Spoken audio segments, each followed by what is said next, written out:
Hey, I love Resident Evil, and 9 is a good one. I've beaten it about 6 times since its release. I give it about a 7 out of 10. It has some moments that range from a 2 to a 10. It's a great first half of a weaker second half, and I appreciate the swings it takes with the story, but I wish it did more. The movement speed is a bit slow and the camera is a bit too close in third person, but there's options for both of these on PC. I wish New Game Plus had the RE7 walking shoes, but this time they just applied a 30% buff to your overall movement speed instead of just walking.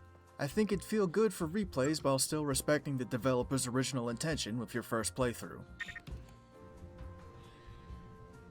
The inertia and animation blending gets in the way of movement, leading to sluggish feeling controls like most games released these days. Though there's an odd issue where, for running forward and back, if you don't hit the keys just right to get that shifting animation, Grace hard stops for a 40 frame delay from pressing the key to her actually moving again. You have to kinda glide your finger from the W to S key to get it to happen, and it saves about 10 frames if you get it right, on top of generally looking and feeling much better. It's much easier to activate the left to right shift, so much so that I can dance if I wanted to.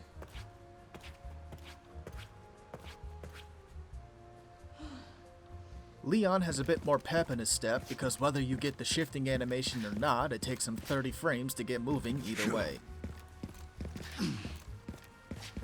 I went back to the remakes of RE3 and 2 to compare. RE3 Remake gets a lot of critique, deservedly so, but Jill moves great, and for someone more comparable in skill to Grace, Claire's footwork ain't bad either. Some may say for RE9 the stiffness is intentional to contribute to the horror. I feel like these remakes were still tense while having responsive controls. If we go back further in time to another Capcom classic though, then it's hard to beat the original Dead Rising, proving that it's fine for me to feel and see the octagonal movement as long as it's snappy. When I press left, Frank goes left and he does it with a swiftness. About the only issue is that if your speed stat is maxed out, hard direction shifts make him take a second to speed back up. Really, as soon as I hit the button there was a change in his direction, but I mostly counted to when he was fully moving in that direction.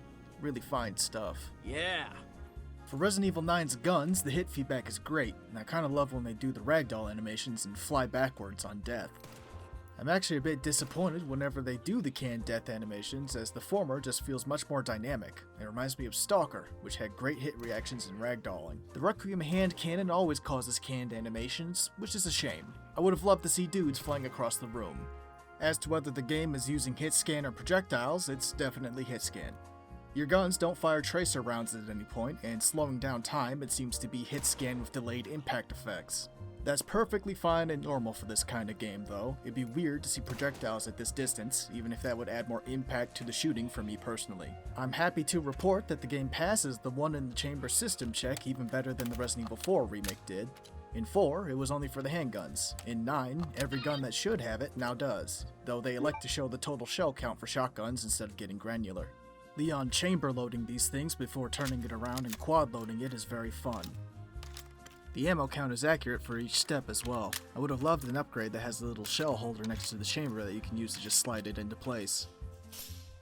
And, correctly, the one open bolt gun that exists within the game doesn't get the OITC system applied to it. Very impressive. If you press the reload key while full, your character press checks their gun or taps the magazine to make sure it's sitting right in the mag well, and this pops up the ammo counter to let you know how much you have left. Love that. Great details to pick for this. Revolvers have a per round reload system, and if it's empty or you have less than 5 rounds remaining in total, then they use a speed loader. I also enjoy the detail that the first time Grace shoots the Requiem hand cannon, she reacts to it. Jesus. We're still tossing magazines away though, unfortunately. The game is a bit shy about it and despawns them fast, but I see you. Thankfully, at least it's only on empty rather than every time, but if Resident Evil Outbreak from 2004 can get it right, so can this. The game despawns the bullet casings extremely quickly. I would have loved for those to stay persistent, at least through your time in the care center, as they'd help sell what Grace went through. And, lastly, if your barrel gets shoved up against something, it differs from the main crosshair.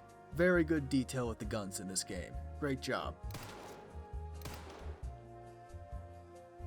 For quality of life and extra features, I wish there was a chapter select, a feature that was only in 5, 6, and Revelations 2, I believe. Having to make a save for each part if you want to jump around is just a bit of a ramshackle solution. Once you beat the game, there doesn't seem to be an in-game way to wipe your saves if you ever just wanted to do New Game, and not New Game Plus. It's also unfortunate because the more saves you have, the longer the startup time is. Additionally, I wish switching between first and third person could be a button press instead of having to go into the menu to do it. There's no bonus modes upon completion of the game. They might release stuff later on, but some kind of mercenaries mode for Leon, or something akin to Jack's 55th birthday, or Eva Must Die mode for Grace would be welcome. Now, onto the bulk of the game itself. If I put its quality on a timeline, it starts strong and then gradually comes down, with only one moment that goes under. And that is it for the spoiler-free part of this review, so if you haven't finished the game yet, really, click off right now. I'm going to reveal what these moments were, which is going to spoil the whole thing. Alright, and here's what these moments were. I'll talk about a couple of these parts and then I'm just gonna wrap it up pretty fast.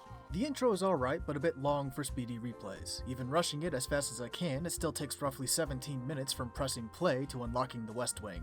I'm gonna talk about the intros of the other mainline entries in the series to put 9 into context. The real start for Resident Evil games differs between the horror and action sides of the franchise. For horror, I'd say the real game begins once you're presented with at least 2 doors with something substantive behind them and asked to pick one. For action, I'd say it'd be your first open arena village horde. With that in mind, let's take a look at some of these times. I'm generally using numbers from speedruns of the game or personal experience.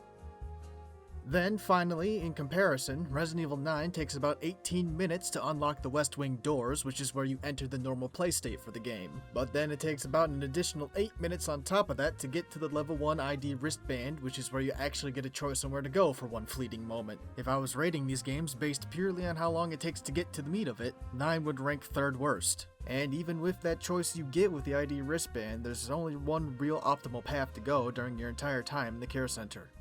Through the West Wing door up to the chairman's office for the Moon Quartz and Red Jewel, down to the parlor for the East Wing keycard, through the East Wing labs up to the 2nd floor for the ID wristband, back down to the waiting room to avoid Timothy, then back up to fight Eileen and get the acid, to the lead researcher's office for the Sun Quartz, then back down to the West Wing hitting the ID locked doors on the way, through to the custodian's office for the wrench and the garage for the lungs inside the organ box, then to cold storage with the wrench for the heart, then back to the East Wing to give a fella his innards back and get his level 2 ID wristband. Stop by the blood lab for the last level 1 ID door, then go through the isolation ward to the security manager's office. Back to the medication room for Emily, then back to the security manager's office. I'm not docking points for this optimal route, but what I'm saying is we could stand to speed that intro up and give the player some more pathing choices for replays. For the latter, I'd replace the West Wing key with an administrative key that opens both the East and West Wing doors at the start, giving the player access to the ID wristband early and letting them move around in whatever order they'd like. For the former, I'd let you cut through parts of the intro like what's on screen now, or for the New Game Plus option, I'd put some zombies in the Redwood Hotel and the Care Center nursing station that are in the way of key items, so you have to take them out with your handgun you'd always have access to, or kite them out of the way while avoiding Marie. I can understand wanting set pieces, and I know the people over in Narrative did a ton of work, but I'm just always going to be a big advocate for letting me skip whatever isn't regular gameplay. Any forced walking segments or cabinets that I have to hold a button to slowly push out of the way is a big no-no for me, especially segments that play the same way every single time. And just like that, we can get this down from 18 minutes to maybe about 4 or 5, depending on how fast you are in the gameplay. The content of the intro itself is good, the intrigue is strong, and Grace is outdoing any other dramatic performance in the series up to this point. I'd like to see Resident Evil have an incredibly strong narrative to go with its very compelling lore, and the first half of this game gave me a glimpse of that before it got scared and covered itself in the blanket of its own iconography and tropes. I know that sounds a bit harsh. For clarity, I do love those tropes, but it's just one of those situations where there was no winning because as a fan, I could come up with a million things I wanted to see out of a return to Raccoon City, so instead when I get fine detonator parts in this indistinct part of the city, miles away from any iconic location, my mind tends to wander. I know we jumped over Leon's part at the care center in the basement with Grace, but there's not really a ton there to talk about because once Grace jumps down the hole in the security office, the survival horror puzzle box part of this game is over, and we're pretty on rails for the rest of the way through. Though, one of the highlights of the game is Leon coming down from the attic to see the destruction Grace left in her wake, leaving him with very little to do. I wish he had more to say about it. I dislike the basement mostly because, while there's room for variation due to enemy behavior, I just really don't like dealing with Marie. You gotta wait to sneak around her the same way every time, and it's very slow with no other options. It's an extended version of Resident Evil 2 Remake's chest gate puzzle in the sewers, but now, what if Mr. X was down there with you too, and he two-shotted you, and you gotta wait for him to get the fuck out of the way? It's contentious. The fake out with Grace's leg was awesome though. Real edge of your seat stuff. Very nice. Alrighty, I'm gonna start wrapping it up here with some less edited thoughts. Leon's in a suit during this footage because I liked it way more than his default clothes. Just not big on the jacket this time around. I do want to praise the zombies in the care center. Them retaining bits of their past behavior leading to interesting patterns is way more mechanically engaging than zombies that just shamble directly towards you for a snack. Once we leave the care center, the zombies become a lot more generic, which is unfortunate but understandable. It was very funny to see Leon's Jeep still at the gas station, though, giving me a map of the area, it kinda implies that the station is like 40 minutes away from the city center. Imagining that drive is crazy. Do you think Leon and Claire talked at all during it?